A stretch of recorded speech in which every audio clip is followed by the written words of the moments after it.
High guys, welcome back to the channel. So finally ಇವತ್ತಿನ most awaited Monday night Raw ಕೂಡ ಮುಗ್ದಿದೆ. ಏನೇನಾಯ್ತು ಇವತ್ತಿನ Monday night ಡ್ರಾಲಿ ಅಂತ ಸಂಪೂರ್ಣ ಮಾಹಿತಿನ ತಿಳಿಸ್ಕೊಡ್ತೀನಿ. ವಿಡಿಯೋ ತುಂಬಾ ಇಂಟ್ರೆಸ್ಟಿಂಗ್ ಆಗಿರುತ್ತೆ. ಬನ್ನಿ ವಿಡಿಯೋನ ಶುರು ಮಾಡೋಣ. ಶೋನ ಓಪನಿಂಗ್ ಅಲ್ಲಿ ನಮಗೆ ರಿಯಾ ರಿಪ್ಲಿ ಅವರ ಎಂಟ್ರಿ ನೋಡೋದಕ್ಕೆ ಸಿಗುತ್ತೆ. ನಮ್ಮ ರಿಯಾ ರಿಪ್ಲಿ ಅವರು ರಿಂಗ್ ಗೆ ಬಂದು ಮೊದಲನೇದಾಗಿ ಎಲ್ಲರನ್ನು ಕೂಡ ಮಂಡೇ ನೈಟ್ ಮಾಮಿಗೆ ವೆಲ್ಕಮ್ ಮಾಡ್ತಾರೆ. ಇದಾದ್ಮೇಲೆ ಹೇಳ್ತಾರೆ ರೊಕೈಲ್ ಹಾಗೆ ಜಡ್ಜ್ಮೆಂಟ್ ಡೇ ಇವರೆಲ್ಲರೂ ಕೂಡ ನನ್ನ ಹಿಂದೆ ಬಿದ್ದಿದ್ದಾರೆ, ಆದ್ರೂ ಕೂಡ ನನಗೆ ನೆಕ್ಸ್ಟ್ ಏನು ಅಂತ ನಾನಿಲ್ಲಿ ಮಾತಾಡಬೇಕು.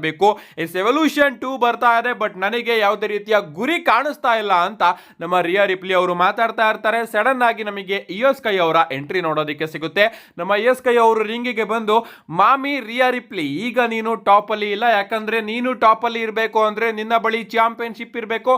ಬಟ್ ಈಗ ಆ ಒಂದು ಚಾಂಪಿಯನ್ಶಿಪ್ ನನ್ನ ಬಳಿ ಇದೆ ಅಂಡ್ ಅದಕ್ಕೋಸ್ಕರ ನಾನೀಗ ಟಾಪ್ ಅಲ್ಲಿ ಇದ್ದೀನಿ. ನೀನು ಇವಾಗ ಎವಲ್ಯೂಷನ್ 2 ಬಗ್ಗೆ ಮಾತಾಡ್ತಾ ಇದ್ದೆ ಅಲ್ವಾ? ಎವಲ್ಯೂಷನ್ 2 ಬಗ್ಗೆ ಮಾತಾಡಬೇಕು ಅಂದ್ರೆ ಅದಕ್ಕೆ ನಾನು ಕೂಡ ಇರಬೇಕು, ಯಾಕಂದ್ರೆ ನಾನು ಚಾಂಪಿಯನ್ ಆಗಿದ್ದೀನಿ. ನಾನು ಆಡಮ್ ಪಿಯರ್ಸ್ ಅವರ ಬಳಿ ಮಾತಾಡಿದ್ದೀನಿ ಅಂಡ್ ಆಡಮ್ ಪಿಯರ್ಸ್ ನನಗೆ ಒಂದು ಅವಕಾಶನ ಕೊಟ್ಟಿದ್ದಾರೆ. ಎವಲ್ಯೂಷನ್ 2 ಅಲ್ಲಿ ನಾನು ಯಾರ ಮೇಲೆ ನನ್ನ ಚಾಂಪಿಯನ್ಶಿಪ್ ನ ಡಿಫೆಂಡ್ ಮಾಡಬೇಕು ಅನ್ಕೋತೀನೋ ಅವರ ಮೇಲೆ ನಾನು ಡಿಫೆಂಡ್ ಮಾಡಬಹುದಂತೆ. ಅದಕ್ಕೋಸ್ಕರ ನಾನು ಈ ಒಂದು ಕಂಪನಿಯ ಬೆಸ್ಟ್ ನ ಹುಡುಕ್ಬೇಕು ಅಂತ ಇದ್ದೀನಿ ಅಂಡ್ ಈ ಒಂದು ಕಂಪನಿಯಲ್ಲಿ ಸದ್ಯಕ್ಕೆ ನೀನು ಬೆಸ್ಟ್ ಇದೆಯಾ ಅಂಡ್ ನಾನು ನನ್ನ ಚಾಂಪಿಯನ್ಶಿಪ್ ನ ಎವಲ್ಯೂಷನ್ 2 ಅಲ್ಲಿ ನಿನ್ನ ಮೇಲೆ ಡಿಫೆಂಡ್ ಮಾಡಬೇಕು ಅಂತ ಇದ್ದೀನಿ ಅಂತ ನಮ್ಮ ಸ್ಕೈ ಅವರು ಹೇಳ್ತಾರೆ. ಅಂಡ್ ಆಗ ನಮ್ಮ ರಿಯಾ ರಿಪ್ಲಿ ಅವರು, ಹೌದಾ, ನಿನ್ನ ಆಸೆನ ನಾನು ಪೂರೈಸ್ತೀನಿ, ಬಟ್ ಆ ಒಂದು ಚಾಂಪಿಯನ್ಶಿಪ್ ನ ಪಡ್ಕೊಳ್ಳೋದಕ್ಕೆ ನಾನು ಏನ್ ಮಾಡಬೇಕು ಅದನ್ನ ಖಂಡಿತವಾಗ್ಲೂ ಮಾಡೇ ಮಾಡ್ತೀನಿ ಅಂಡ್ ನೀನು ಈ ರೀತಿ ಬಂದು ನನಗೆ ಅವಕಾಶನ ಕೊಡ್ತಾ ಇದೆಯಲ್ಲ, ನಿಜವಾಗ್ಲೂ ಅದಕ್ಕೆ ನಿನ್ ಮೇಲೆ ನನಗೆ ತುಂಬಾನೇ ರೆಸ್ಪೆಕ್ಟ್ ಇದೆ. ಸೊ ಎವಲ್ಯೂಷನ್ 2 ಅಲ್ಲಿ ರಿಯಾ ರಿಪ್ಲಿ ವರ್ಸಸ್ ಇಯೋಸ್ಕೈ ಅವರ ನಡುವೆ ವರ್ಲ್ಡ್ ಹೆವಿವೇಟ್ ಚಾಂಪಿಯನ್ಶಿಪ್ ಮ್ಯಾಚ್ ನ ಕನ್ಫರ್ಮ್ ಮಾಡೋಣ ಅಂತ ನಮ್ಮ ರಿಯಾ ರಿಪ್ಲಿ ಹಾಗೆ ಇಯೋಸ್ಕೈ ಅವರು ಓಪನಿಂಗ್ ಅಲ್ಲೇ ತಿಳಿಸ್ಕೊಟ್ಟಿದ್ದಾರೆ. ಸೊ ಓಪನಿಂಗ್ ಸೆಗ್ಮೆಂಟ್ ಕೂಡ ಚೆನ್ನಾಗಿತ್ತು. ಇದಾದ್ಮೇಲೆ ಬ್ಯಾಕ್ ಸ್ಟೇಜ್ ಅಲ್ಲಿ ನಮಗೆ ಡಾಮಿನಿಕ್ ಮಿಸ್ಟೀರಿಯೋ ಎಜೆ ಸ್ಟೈಲ್ ಅವರು ನೋಡೋದಕ್ಕೆ ಸಿಗ್ತಾರೆ. ನಮ್ಮ ಡಾಮಿನಿಕ್ ಮಿಸ್ಟೀರಿಯೋ ಅವರು ತೋರಿಸ್ತಾ ಇರ್ತಾರೆ ಎಜೆ ಸ್ಟೈಲಿಗೆ, ನಾನು ನಾಟಕ ಮಾಡ್ತಾ ಇಲ್ಲ, ನನಗೆ ನಿಜವಾಗ್ಲೂ ಕೂಡ ಇಂಜುರಿ ಆಗಿದೆ ಅಂಡ್ ನೋಡಿ ಇದು ಡಾಕ್ಟರ್ ಸರ್ಟಿಫಿಕೇಟ್ ಅಂತ. ಅಂಡ್ ಅದನ್ನ ನಮ್ಮ ಆಡಮ್ ಪಿಯರ್ಸ್ ಅವರು ಕೂಡ ವೆರಿಫೈ ಮಾಡಿ, ಹೌದು ಇದು ನಿಜವಾದ ಡಾಕ್ಟರ್ ಸರ್ಟಿಫಿಕೇಟ್ ಅಂತ ಹೇಳ್ತಾರೆ.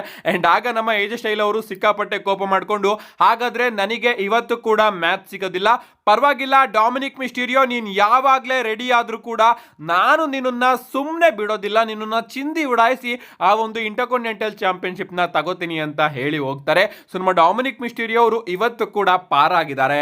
ಇದಾದ್ಮೇಲೆ ನಮಗೆ ವರ್ಲ್ಡ್ ಟ್ಯಾಗ್ ಟೀಮ್ ಚಾಂಪಿಯನ್ಶಿಪ್ ಗೆ ಒಂದು ಟ್ಯಾಗ್ ಟೀಮ್ ಮ್ಯಾಚ್ ನೋಡೋದಕ್ಕೆ ಸಿಗುತ್ತೆ. ನ್ಯೂ ಡೇ ವರ್ಸಸ್ ಜೆಡಿ ಮೆಕ್ಡೊನಾಗ್ ಹಾಗೆ ಫಿನ್ ಬ್ಯಾಲರ್ ಅವರ ನಡುವೆ. ಈ ಒಂದು ಮ್ಯಾಚ್ ಕಡೆ ಬರೋದಾದ್ರೆ ಮ್ಯಾಚ್ ಅದ್ಭುತವಾಗಿತ್ತು ಅಂತಾನೆ ಹೇಳ್ಬಹುದು. ಸಿಕ್ಕಾಪಟ್ಟೆ ಕ್ಲೋಸ್ ಪಿನ್ ಫಾಲ್ ಗಳು ಕೂಡ ನಮಗೆ ಈ ಒಂದು ಮ್ಯಾಚ್ ಅಲ್ಲಿ ನೋಡೋದಕ್ಕೆ ಸಿಗುತ್ತೆ. ಈ ಒಂದು ಮ್ಯಾಚ್ ನ ಎಂಡಿಂಗ್ ಅಲ್ಲಿ ಸಿಕ್ಕಾಪಟ್ಟೆ ಖುಷಿ ಆಗ್ತೀನಿ ನಾನು, ಯಾಕಂದ್ರೆ ಎಂಡಿಂಗ್ ಅಲ್ಲಿ ನಮ್ಮ ಜೆಡಿ ಮೆಕ್ಡೊನಾಗ್ ಅವರು ಝೇವಿಯರ್ ವುಡ್ಸ್ ಅವರಿಗೆ ಒಂದು ಮೂನ್ ಸಾಲ್ಟ್ ನ ಕನೆಕ್ಟ್ ಮಾಡ್ತಾರೆ.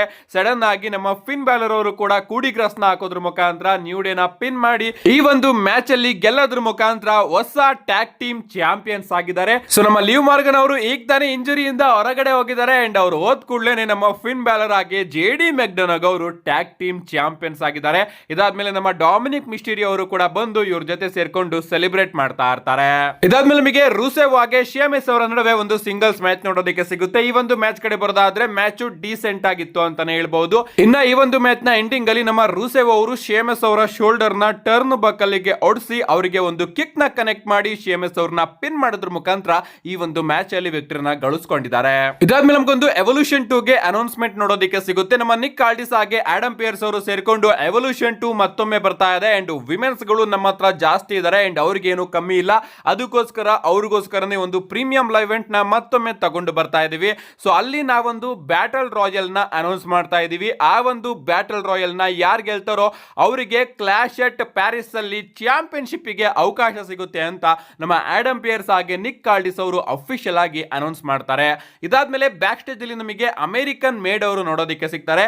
ಎಸ್, ಅಮೆರಿಕನ್ ಮೇಡ್ ಅವರ ಬಳಿ ಪ್ರಶ್ನೆ ಕೇಳಲಾಗುತ್ತೆ, ಈಗ ಚಾಡ್ ಗೇಬಲ್ ಅವರು ಇಲ್ಲ, ಅವರಿಗೆ ಇಂಜುರಿ ಆಗಿರೋದ್ರಿಂದ ಅವರು ಸ್ವಲ್ಪ ಕಾಲ ಬರೋದಿಲ್ಲ, ಸೊ ಅವರಿಲ್ದಲೇ ನೀವು ಯಾವ ರೀತಿ ಪ್ರಿಪೇರ್ ಆಗ್ತಾ ಇದ್ದೀರಾ ಅಂತ ಕೇಳಿದಾಗ ನಮ್ಮ ಐವಿ ನೇಲ್ ಅವರು ಹೇಳ್ತಾ ಇರ್ತಾರೆ, ಎಸ್ ನಾವು ಅದನ್ನ ಥಿಂಕ್ ಮಾಡ್ತಾ ಇದೀವಿ, ಬಟ್ ಮೊದಲನೇದಾಗಿ ನಾನು ಎವಲ್ಯೂಷನ್ 2 ನ ಬ್ಯಾಟಲ್ ರಾಯಲ್ ಗೆ ಪ್ರಿಪೇರ್ ಆಗಬೇಕು ಅಂತ.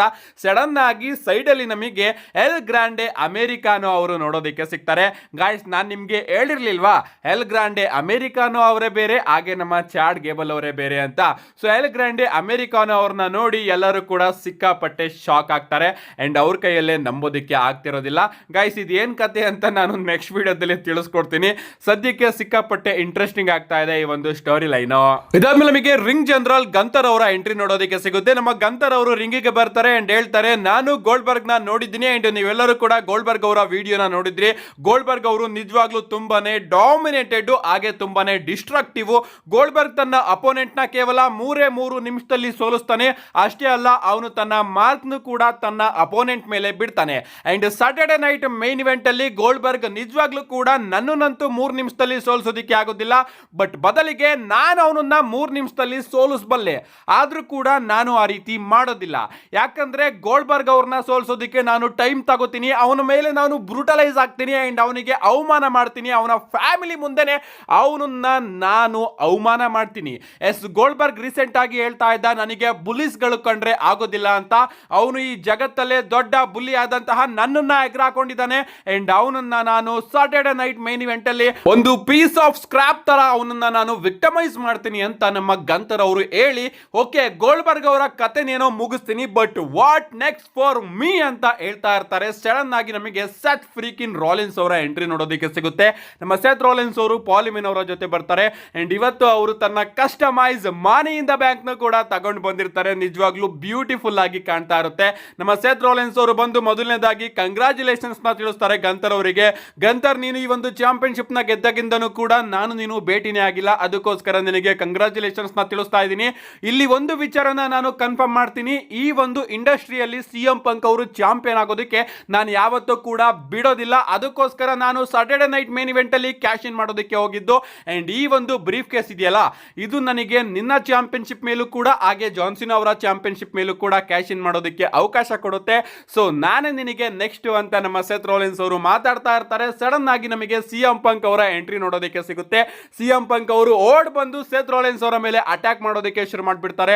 ಪಂಚಸ್ ಗಳ ಎಕ್ಸ್ಚೇಂಜ್ ನಮಗೆ ಇಲ್ಲಿ ನೋಡೋದಕ್ಕೆ ಸಿಗುತ್ತೆ. ಬಟ್ ನಮ್ಮ ಸೆತ್ ರಾಲಿನ್ಸ್ ಅವರು ತಪ್ಪಿಸ್ಕೊಂಡು ಕ್ರೌಡ್ ಕಡೆಯಿಂದ ಎಸ್ಕೇಪ್ ಆಗ್ಬಿಡ್ತಾರೆ ಅಂಡ್ ಆಗ ನಮ್ಮ ಸಿಎಂ ಪಂಕ್ ಅವರು ಟಾಪ್ ರೋಪ್ ಮೇಲೆ ಎತ್ತು ಎದುರು ಪುಕ್ಲ ಅಂತ ಕರ್ದಿ ಅವರು ಹೋಗ್ತಾ ಇರ್ತಾರೆ. ಬಟ್ ನಮ್ಮ ಗಂತರ್ ಅವರು ಸಿಎಂ ಪಂಕ್ ಅವರ ಕೈ ಹಿಡಿದು ಎಳೆದು ಬಿಡ್ತಾರೆ ಅಂಡ್ ಆಗ ನಮ್ಮ ಸಿಎಂ ಪಂಕ್ ಅವರು ಗಂತರ್ ಅವ್ರನ್ನು ಕೂಡ ತಳ್ಳಿ ನನ್ನ ದಾರಿಯಿಂದ ದೂರ ಇರು ಅಂತ ಹೇಳಿ ಅಲ್ಲಿಂದ ಹೊರಟೋಗ್ತಾರೆ.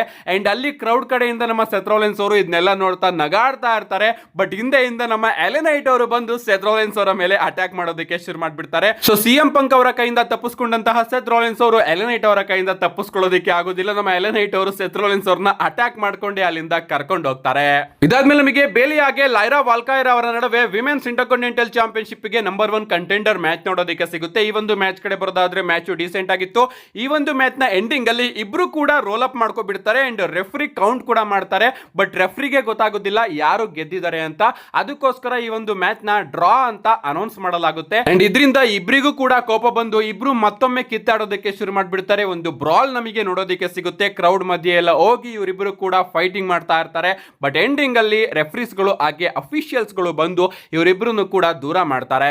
ಇದಾದ್ಮೇಲೆ ಬ್ಯಾಕ್ ಸ್ಟೇಜ್ ಅಲ್ಲಿ ನಮಗೆ ಸಿಎಂ ಪಂಕ್ ಅವರ ಇಂಟರ್ವ್ಯೂ ನೋಡೋದಕ್ಕೆ ಸಿಗುತ್ತೆ. ನಮ್ಮ ಸಿಎಂ ಪಂಕ್ ಅವರು ಹೇಳ್ತಾ ಇರ್ತಾರೆ, ಸೆತ್ ರಾಲಿನ್ಸ್, ಪಾಲಿಮೆನ್, ಬ್ರಾನ್ ಬ್ರೇಕರ್ ಹಾಗೆ ಬ್ರಾನ್ಸನ್ ರೀಡ್ ಇವರೆಲ್ಲರ ಮೇಲೂ ಕೂಡ ನನ್ನ ಸ್ವಲ್ಪ ರಿಸಿಪ್ಟ್ ಇದೆ ಅಂಡ್ ಅದನ್ನ ನಾನು ತೀರಿಸ್ತೀನಿ ಅಂತ ಮಾತಾಡ್ತಾ ಇರ್ತಾರೆ. ಸಡನ್ ಆಗಿ ನಮಗೆ ಎಲೆನೈಟ್ ಅವರು ನೋಡೋದಕ್ಕೆ ಸಿಗ್ತಾರೆ ಅಂಡ್ ಆಗ ನಮ್ಮ ಸಿಎಂ ಪಂಕ್ ಅವರು ಎಲೆನೈಟ್ ಅವರ ಬಳಿ ಹೋಗ್ಬಿಟ್ಟು, ಎಲೆನೈಟ್ ನನ್ಗೂ ಕೂಡ ಗೊತ್ತು ನಿನ್ಗೂ ಕೂಡ ಸೆತ್ ರಾಲಿನ್ಸ್ ಅವರು ಬೇಕು ಅಂತ, ಬಟ್ ಸೆತ್ ರಾಲಿನ್ಸ್ ಅವರು ಮೊದಲು ನನ್ನ ಅತಿಥಿ, ಸೊ ನೀನು ನನ್ನಿಂದ ಬಂದು ನಿಂತ್ಕೋಬೇಕು, ಯಾಕಂದ್ರೆ ಸೆತ್ ರಾಲಿನ್ಸ್ ಅವ್ರನ್ನ ಮೊದಲು ನಾನ್ ನೋಡ್ಕೋತೀನಿ ಅಂತ ನಮ್ಮ ಸಿಎಂ ಪಂಕ್ ಅವರು ಎಲೆನೈಟ್ ಅವರಿಗೆ ಹೇಳ್ತಾರೆ. ಅಂಡ್ ಆಗ ನಮ್ಮ ಎಲೆನೈಟ್ ಅವರು, ಹೌದಾ, ವಾರದಲ್ಲಿ 6 ದಿನನೂ ಕೂಡ ಸೆತ್ ರಾಲಿನ್ಸ್ ಅವ್ರನ್ನ ನೀನ್ ನೋಡ್ಕೋ, but Saturday night main event ಅಲ್ಲಿ ಸೆತ್ ರಾಲಿನ್ಸ್ ಅವ್ರನ್ನ ನಾನ್ ನೋಡ್ಕೋತೀನಿ, ಯಾಕಂದ್ರೆ ಆಡಮ್ ಪೇರ್ಸ್ ಅವರು ಸೆತ್ ರಾಲಿನ್ಸ್ ಹಾಗೆ ನನ್ನ ನಡುವೆ ಸಾಟರ್ಡೆ ನೈಟ್ ಮೈನ್ ಇವೆಂಟ್ ಗೆ ಮ್ಯಾಚ್ ನ ಬುಕ್ ಮಾಡಿದ್ದಾರೆ.